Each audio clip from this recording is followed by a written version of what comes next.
शेंगट्याची बोटी घेतल्यानंतरची प्रोसेस काय असते याची व्हिडिओ मी तुमच्यासोबत शेअर केलेलीच आहे. तर आज मी तुम्हाला या बोटीचं कालवण कसं करतात ते दाखवते.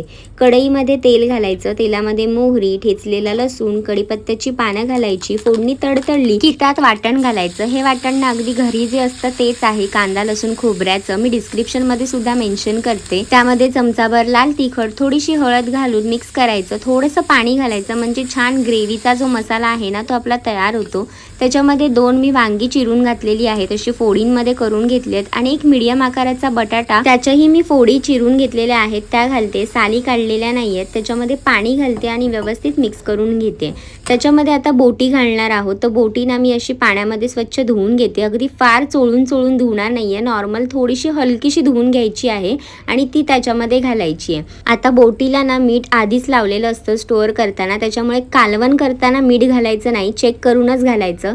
वरतून चिरलेली फ्रेश कोथिंबीर घातली आणि बटाटा आणि वांग शिजावं म्हणून त्याच्यामध्ये पाणी घातलेलं आहे मी, म्हणजे भाजी आटेपर्यंत शिजवायची. छान उकळी येते आणि मग बटाटा शिजला की ह्याच्यामध्ये मी 2-3 कोकमाची सालं घालून अजून एकदा एक उकळी काढून घेणार आहे. मग माझं बोटीचं कालवण खाण्यासाठी तयार होईल. भाकरीसोबत, भातासोबत अतिशय चविष्ट लागतं. तुम्हाला सुद्धा हे बोटीचं कालवण आवडतं का? मला कमेंटमध्ये नक्की सांगा. रेसिपी आवडली असेल तर नक्की ट्राय करा आणि फॉलो फॉर मोर रेसिपीज.